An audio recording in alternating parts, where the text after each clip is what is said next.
PSCtalks memory tricks and codes എന്ന സെഗ്മെന്റിലേക്ക് ഹൃദ്യമായ ഹാർദമായ സ്വാഗതം. വരുന്ന VEO LDC എക്സാമിനേഷനുകൾക്ക് വേണ്ടി പ്രിപ്പയർ ചെയ്യുന്ന മുഴുവൻ ഉദ്യോഗാർത്ഥികളെയും ഈ സെഗ്മെന്റിലേക്ക് സ്വാഗതം ചെയ്യുന്നു.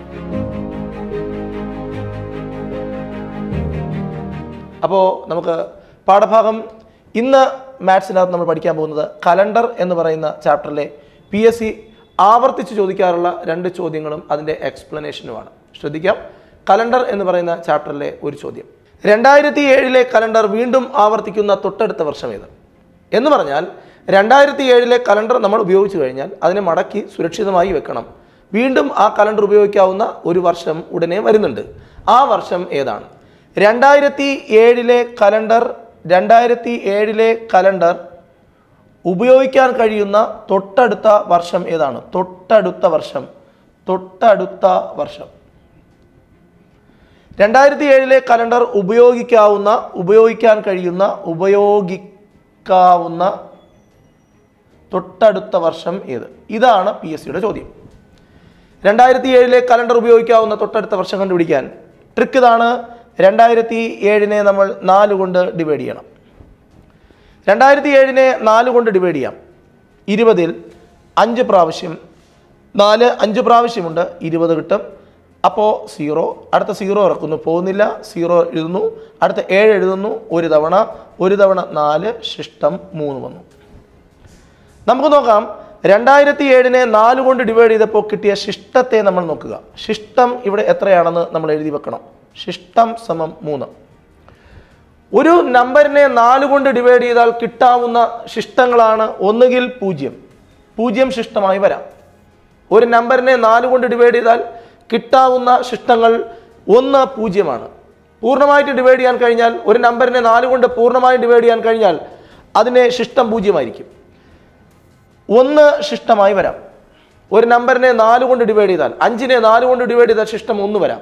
4 കൊണ്ട് ഡിവൈഡ് ചെയ്താൽ കിട്ടാവുന്ന മറ്റൊരു ശിഷ്ടമാണ് 1.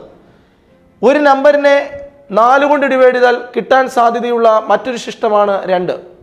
ഒരു നമ്പറിനെ 4 കൊണ്ട് ഡിവൈഡ് ചെയ്താൽ കിട്ടാവുന്ന മറ്റൊരു ശിഷ്ടമാണ് 3.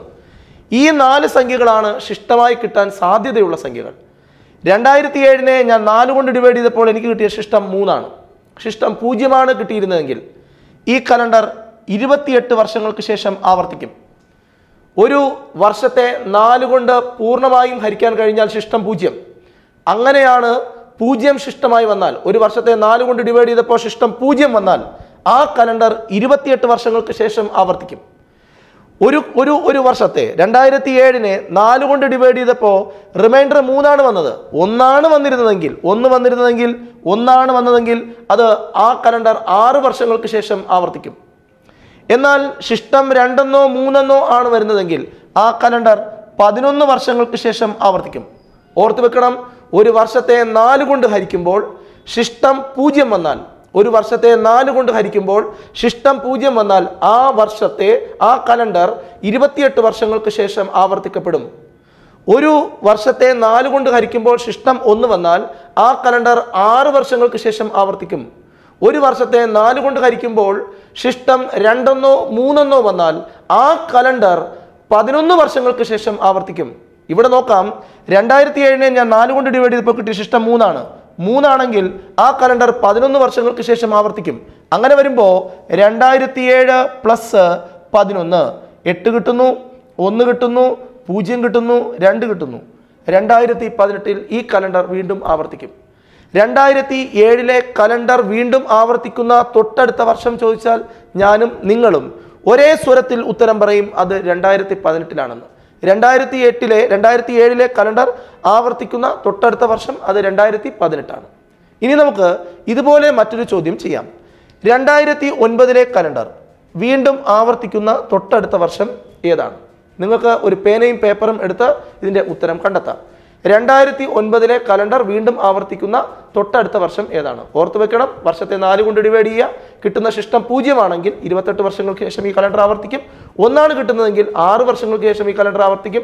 2 3 കിട്ടിയാൽ ഈ കലണ്ടർ 11 വർഷങ്ങൾക്ക് ശേഷം ആവർത്തിക്കും എന്ന് ഓർമ്മപ്പെടുത്തുന്നു. കലണ്ടറിലെ സ്ഥിരമായി PSC ചോദിക്കുന്ന ഒരു ചോദ്യമാണ്. മറ്റൊരു ചോദ്യത്തിലേക്ക് നമുക്ക് കടക്കാം. 1999 ഡിസംബർ 31 ഏത് ദിവസമായിരുന്നു?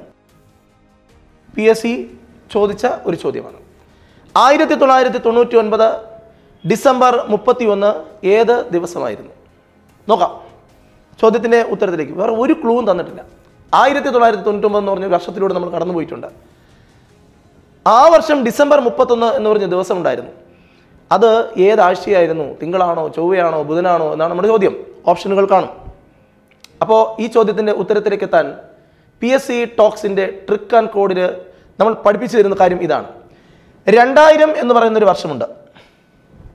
2000 എന്ന് പറയുന്ന വർഷത്തിലെ ജനുവരി മാസം 1-ാം തീയതി ഒരു ശനിയാഴ്ച ആയിരുന്നു. അത് എന്തുകൊണ്ട് എന്ന് ചോദിച്ചാൽ അതങ്ങനെയാണ്. 2000 എന്ന് പറയുന്ന വർഷത്തിലെ ജനുവരി 1 ഒരു ശനിയാഴ്ചയായിരുന്നു. പഠിക്കണം, ഇതൊരു പ്രധാന പോയിന്റാണ്. 2000 എന്ന് പറയുന്ന വർഷത്തിലെ ജനുവരി 1 ഒരു ശനിയാഴ്ചയായിരുന്നു. എന്തുകൊണ്ട് എന്ന് ചോദിച്ചാൽ 2000 ഒരു നൂറ്റാണ്ടാണ്. 2000 ഒരു നൂറ്റാണ്ടാണ്. നൂറ്റാണ്ടിൽ 400 കൊണ്ട് ഡിവൈഡ് ചെയ്യാൻ പറ്റുന്ന നൂറ്റാണ്ടുകൾ ശനിയാഴ്ച ദിവസം മാത്രമേ തുടങ്ങൂ എന്നൊരു കാര്യം കലണ്ടറിലെ ഒരു യൂണിവേഴ്സൽ ട്രൂത്താണ്. ഒരു പ്രപഞ്ച സത്യമായി നിൽക്കുന്നു കലണ്ടറിനെ സംബന്ധിച്ചിടത്തോളം. എന്താ ഞാൻ പറഞ്ഞത്? നൂറ്റാണ്ടുകൾ, ഇതൊരു നൂറ്റാണ്ടാണ്. നൂറ്റാണ്ടുകളിൽ 400 കൊണ്ട് ഡിവൈഡ് ചെയ്യാൻ പറ്റുന്ന നൂറ്റാണ്ടാണ്. നൂറ്റാണ്ടുകളിൽ 400 കൊണ്ട് ഡിവൈഡ് ചെയ്യാൻ പറ്റുന്ന നൂറ്റാണ്ടാണ് 2000. നൂറ്റാണ്ടുകളിൽ 400 കൊണ്ട് ഡിവൈഡ് ചെയ്യാൻ പറ്റുന്ന നൂറ്റാണ്ടുകൾ ശനിയാഴ്ച ദിവസം മാത്രമേ തുടങ്ങൂ. ശനിയാഴ്ച ദിവസം മാത്രമേ തുടങ്ങൂ. ശനിയാഴ്ച തുടങ്ങി ആ വർഷം ഞായറിൽ അവസാനിക്കും. ശനിയാഴ്ച ദിവസമാണ് 2000 ജനുവരി 1. എന്തുകൊണ്ട്? നൂറ്റാണ്ടാണ്.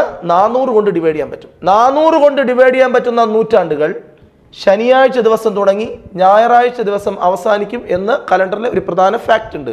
അത് പ്രകാരമാണ് ഞാൻ 2000 ജനുവരി 1 ശനി എന്ന് എഴുതിയത്. 2000 ജനുവരി 1 തലേ ദിവസം എന്ന 1999 അല്ലയോ? ഡിസംബർ 31. അപ്പോൾ അന്ന് ശനിയാണെങ്കിൽ തലേ ദിവസം വെള്ളിയാണ്. അതായത് ഈ ചോദ്യത്തിൻ്റെ ഉത്തരം വെള്ളിയാഴ്ചയാണ്. 1999 ഡിസംബർ 31 ഏത് ദിവസമായിരുന്നു എന്ന് ചോദിച്ചാൽ തെറ്റാതെ ഒരു ആശങ്കയും കൂടാതെ നമ്മൾ ഉത്തരം പറയും, അതൊരു വെള്ളിയാഴ്ച ആയിരുന്നു എന്ന്. മെമ്മറി ട്രിക്സ് ആൻഡ് കോഡ്സ് എന്ന് പറയുന്ന സെഗ്മെന്റിലെ കലണ്ടർ എന്ന് പറയുന്ന വിഭാഗത്തിലെ ഈ ക്ലാസ് ഇവിടെ പൂർണ്ണമാകുന്നു. നന്ദി, നമസ്കാരം.